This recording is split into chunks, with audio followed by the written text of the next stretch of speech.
Makam Nabi Muhammad Shallallahu Alaihi Wasallam terletak di dalam Masjid Nabawi, kota Madinah.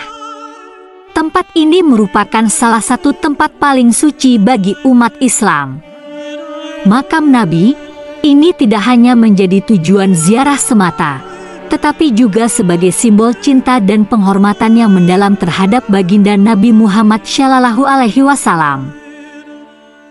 Makam ini terletak di sebelah timur masjid, dekat dengan mimbar tempat Nabi sering memberikan khutbah.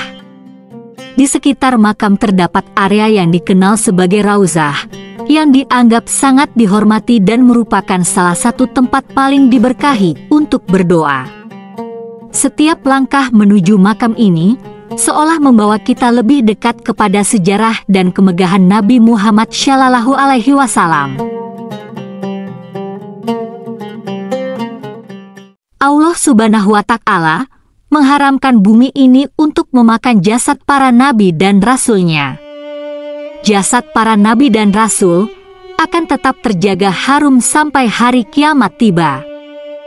Peristiwa robohnya dinding makam Rasulullah Sallallahu Alaihi Wasallam tersebut terjadi pada masa kekhalifahan Sayyidina Khalid bin Abdul Malik bin Marwan. Dan saat itu pula Gubernur kota Madinah yaitu Sayyidina Umar bin Abdul Aziz.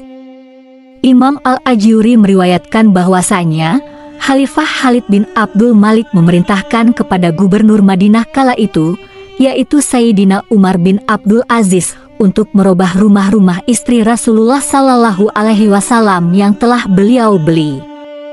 Hal itu dia lakukan guna untuk memperluas Masjid Nabawi. Sayyidina Umar bin Abdul Aziz pun kemudian memerintahkan untuk merobohkan dinding kamar-kamar tersebut. Saat itu beliau Sayyidina Umar bin Abdul Aziz terduduk sambil menangis, yang tidak pernah beliau menangis seperti itu sebelumnya. Ketika beliau sedang akan merobohkan rumah yang pertama, maka nampaklah ada 3 makam yang berada di dalamnya. Saat itu pasir atau tanah yang berada di atasnya telah runtuh. Sayyidina Umar bin Abdul Aziz pun kaget dengan hal itu, lalu beliau sendirilah yang meratakan tanah makam tersebut. Kemudian ada seseorang yang bernama Roha yang berkata kepadanya, "Semoga Allah menjagamu jika kau sendiri yang melakukan hal itu, orang-orang pasti akan mengikutimu melakukannya. Lebih baik kau perintahkan saja orang lain untuk memperbaikinya." Roha berharap bahwa dialah yang diperintahkan untuk memperbaiki makam tersebut. Lalu, Sayyidina Umar bin Abdul Aziz memerintahkan seseorang untuk memperbaiki makam itu. Orang itu kemudian menjalankan perintah Sayyidina Umar bin Abdul Aziz tersebut. Ketika dia membongkar pondasi kamar itu, dia melihat ada sepasang kaki yang nampak di dalam makam tersebut. Sayyidina Umar bin Abdul Aziz pun terkejut mengetahui hal itu. Orang-orang kemudian berkumpul untuk melihat apa yang terjadi. Mereka semua juga terkejut melihat apa yang mereka saksikan itu. Mereka melihat kaki yang nampak tersebut terlihat seperti kaki orang yang masih hidup. Mereka pun saling bertanya-tanya, sebenarnya kaki siapakah yang terlihat di makam itu? Lalu, sebagian orang di antara mereka ada yang mengatakan bahwa kaki tersebut kemungkinan adalah telapak kakinya Rasulullah Sallallahu Alaihi Wasallam.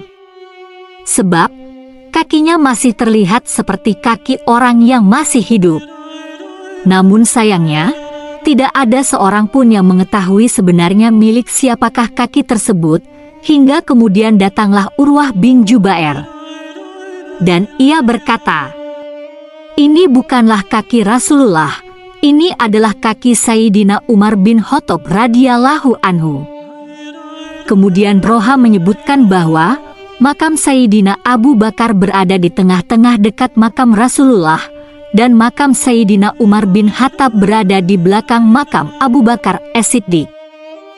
Kemudian Sayyidina Umar bin Abdul Aziz pun memerintahkan agar makam tersebut ditutup dan dikembalikan sebagaimana sedia kala.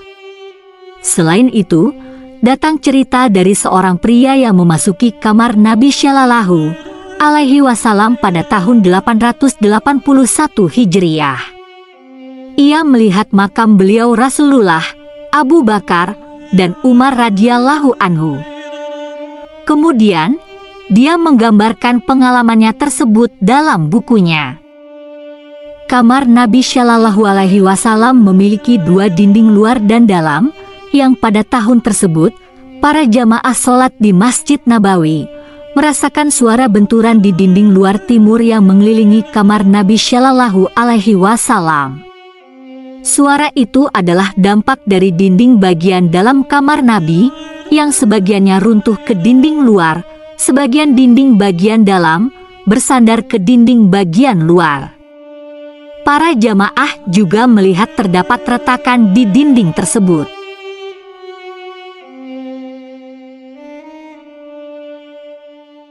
Maka, gubernur, ulama, dan orang-orang yang berkepentingan berkumpul untuk memusyawarahkan tentang masalah ini.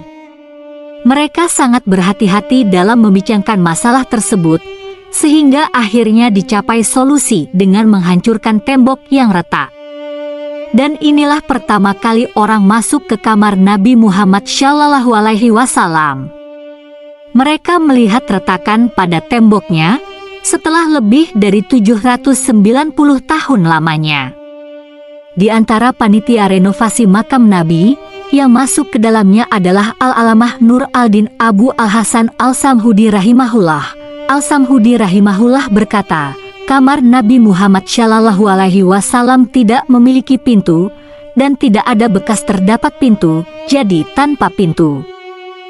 Dia membawa tanah ruangan dan menggambarkannya dari debu kerikil merah, dan kuburan Nabi Shallallahu Alaihi Wasallam tidak memiliki bekas yang menonjol karena sudah cukup lama. Beliau juga menyebutkan bahwa dasar tanah kamar tersebut lebih rendah 1,5 lengan dari lantai masjid. Panitia bersama para pekerja kemudian membangun tembok dan memperbaiki yang retak-retak, serta merenovasi tembok dan membangunnya menjadi bangunan yang rapat dan kuat tanpa pintu. Mereka menempatkan kubah dari batu hitam di atas ruangan dan kayu di atasnya. Pengerjaan tersebut dimulai pada tanggal 27 Syaban tahun 881 Hijriah dan rampung pada tanggal 7 Syawal tahun 881 Hijriah. Sejak saat itu hingga saat ini, tidak ada seorang pun yang memasuki kamar Nabi Muhammad Shallallahu Alaihi Wasallam. Di sekeliling ruangan terdapat kabin yang memisahkan antara jendela luar yang terkenal dengan kamar Nabi. Ukurannya sekitar 7 meter.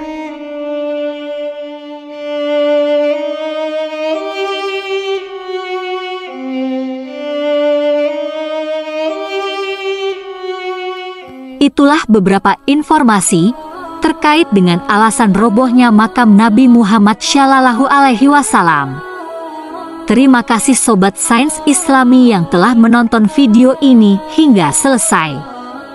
Jangan lupa like dan subscribe channel ini, agar channel ini terus berkembang dalam menyajikan informasi yang bermanfaat dan lebih menarik lagi tentunya. Wassalamualaikum warahmatullahi wabarakatuh.